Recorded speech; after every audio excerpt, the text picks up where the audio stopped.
okay, if that's the incentive we want to give, can we do it in the 8-year window so that the financing actually does get retired by the end of that 2029?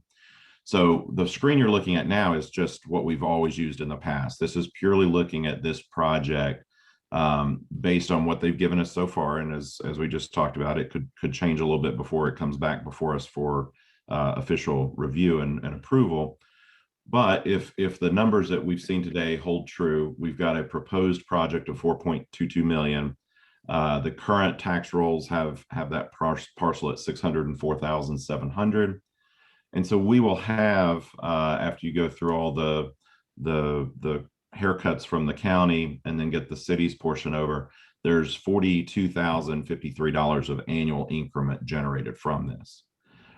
In the past, what we've done, and for those that are new to this group, just to kind of refresh and bring up to speed, we've looked at typically up to a 20-year term of incentive, and contributing anywhere from a low typically has been in the 50% range up to 100.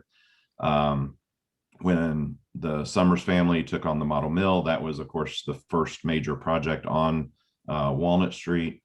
And because of the risks involved there, we approved 100% of theirs for their phase one, but they understand that when they get to their phase two, they're going to get a participation rate much lower. I believe we talked about it being at 50%.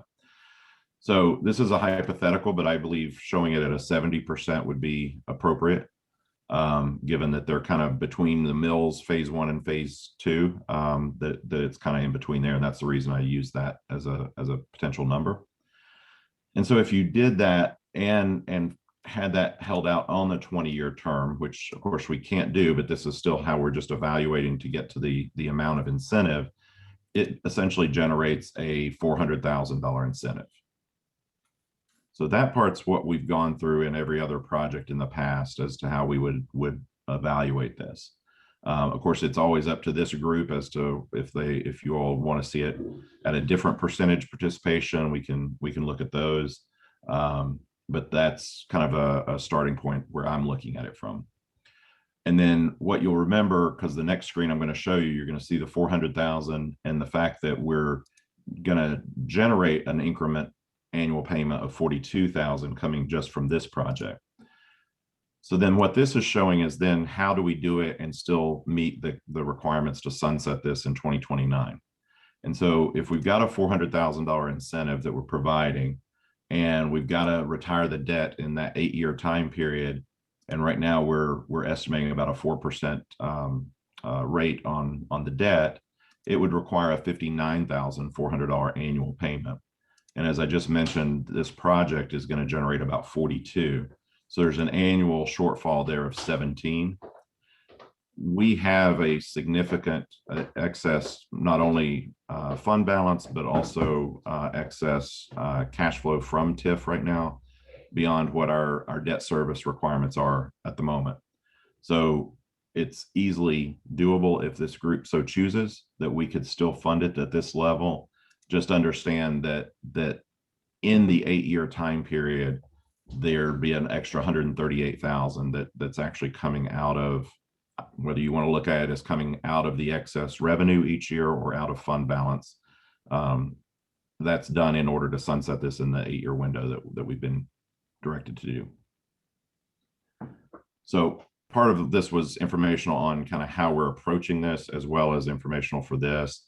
I don't think we need to take any direct action today, but I wanted to present this to you as kind of the way that I think we should be thinking about these as we go forward and are able to still give incentives, but understanding that as we get closer and closer to that 2029 deadline or sunset, we're going to have to be spending out of either excess cash flow during those remaining years or existing fund balance.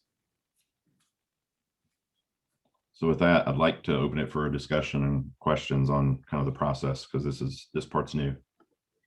And I will add that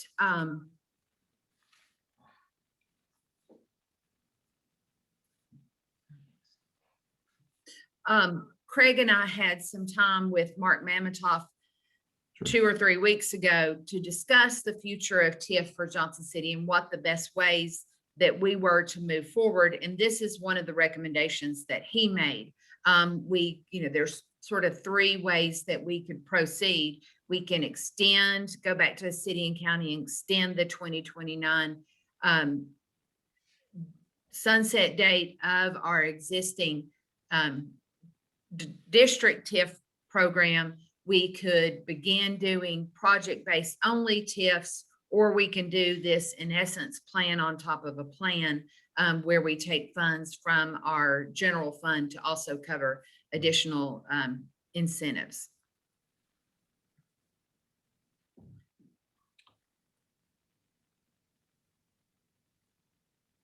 Do we have any input, thoughts from the group?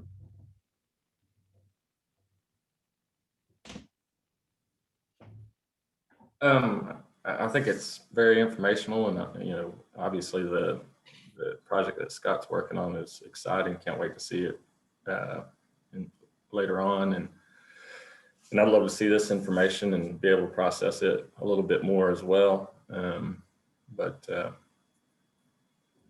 I guess the only question I'd have is, with this, has there been more talks about either going to more of a project-based TIF program or doing an extension? Or this particular project has some strong ties into the county, so I didn't know if that would be a selling point with the county to do something a little different. But I can address that just a little bit, in that I don't think there's any set direction that we're going to do one versus the other. And my best guess at this point is that the direction as we move forward over the next few years will largely be decided upon based on what the project is that comes up before us at any given time, as well as just how everything else is being funded. But something like this, where we're able, what I just showed you as a potential example of what we might want to consider doing here, it's very much in line with what we've done on other projects. Give you an example, the Triple G project that we did was roughly a $3 million project, and we extended roughly $300,000. That's somewhat from memory, but I think those numbers are pretty close to what it was. So this is proportionally very similar to what was done over there. And we're able to do it in the current guidelines. So the other options that Diana mentioned, where we would pull it out and do a standalone project-based TIF, Mark Mametov did point out that yes, we can do that, but in order to do it, you've got to set up you got to do several things. You've got to get existing lenders to be willing to release their hold on that potential parcel's revenue. So we've got to get those agreements in place. You've got to amend and create an entirely new redevelopment agreement just around that new project, which goes to city and county for approval as well as public hearing. So there's a lot of steps. So in order to do those types of options, it's going to have to be a really large project that would justify all of that. My best guess is that as long as we're able to do very sizable projects like this, but still working within the constraints that we already have in place, and we really don't have to do anything differently, and we can still ensure that we're sunsetted by the 2029. I think that's just the logical way when we have projects that work in that time, in that framework. And if we get one that's large enough that it doesn't work in that framework, then we'll have to explore those other options. okay. So to summarize from my understanding and just kind of help me wrap my head around this. First of all, Craig, I think taking that pragmatic approach and finding a way to, problem solve and move forward with Mr. Andrews' project is a great idea. And I think we heard some really compelling and exciting ideas today. And just to be helpful and do what we can to be facilitating that is a great idea. I would love to see us meet separately without a project in front of us and talk proactively about other options, so that when someone comes, we're not sitting in the meeting scrambling around saying we really ought to come up with some other process. That's really just come up for us on a recent horizon line. So it's not we're not behind the 8 ball or anything, but we ought to proactively do that in a separate meeting. And I'd love to see this committee get activated around something along those lines. But in the meantime, just to try to, be timely and helpful to this project. Am I right that, we're really looking at this TIF for the museum component of a larger, very complex, very detailed project that has multiple properties associated with it. And the museum project is, did I get it? It's the karate building. Am I right? No, I'm no, wrong. no. Sorry, I was trying so hard to keep Right, it. and he mentioned the museum, and I think he sees that as really the community aspect of the project. But this parcel is the entire Preston building. So all distilling will happen there, the museum and a restaurant will all be in that one parcel. Then he's not asking for TIF for the karate studio where the television and the partnership with the ETSU Adobe Media program is going. And then second phase would be the Accurate building for, they're proposing a hotel, but that's a couple of years down the road. So right now, the present, and when he mentioned the museum, but it is all under one roof. They're going to go up a floor, create a second floor there. Okay. It's connected to the karate building, but it's not in the karate building. And he people really from thought, Florida that are coming, right, and he the really media. thought he would have all of the exterior drawings by now, and but he hasn't gotten them, and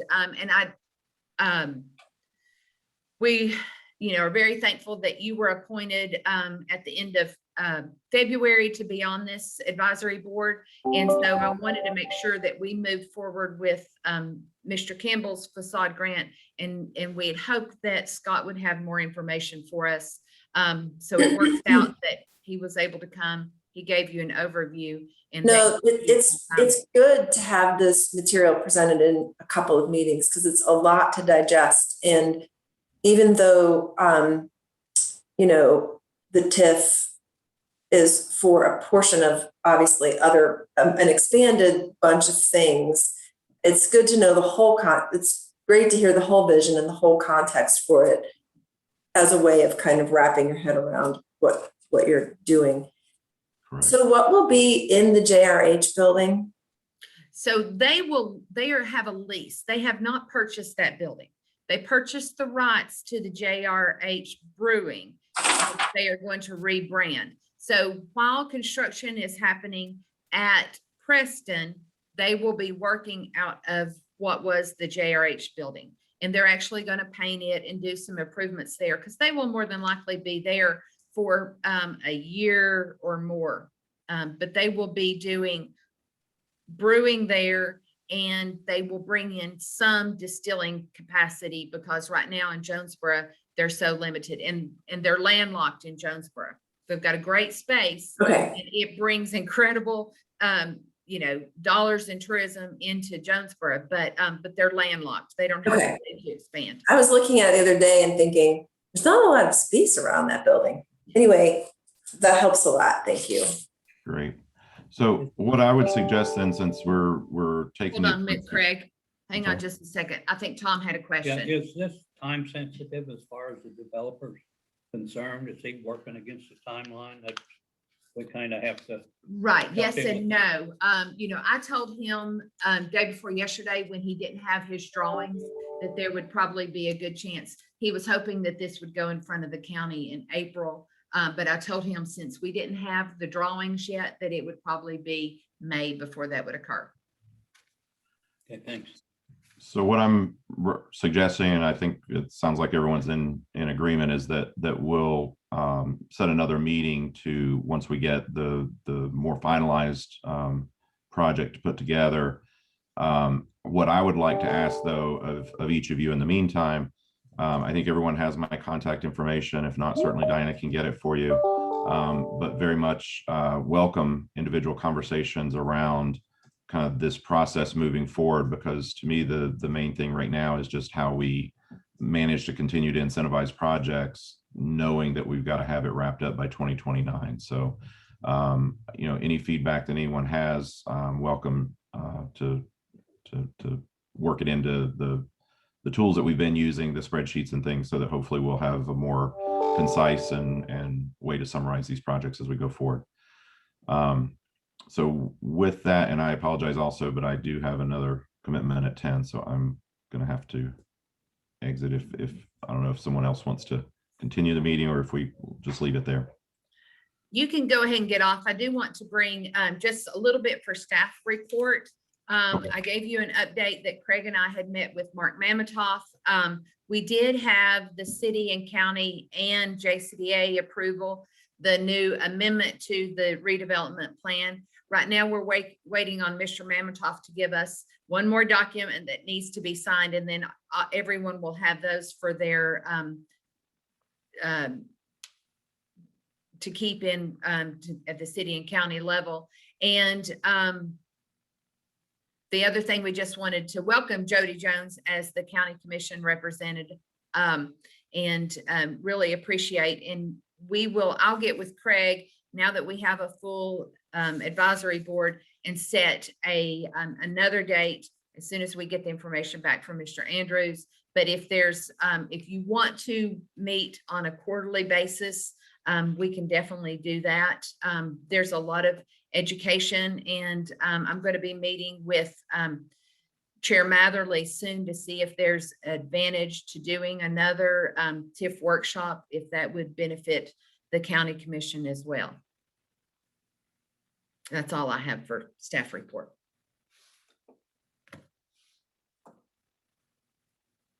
And if nothing else, Yep. we can stand adjourned. Have a great day. Thank you. Thank you.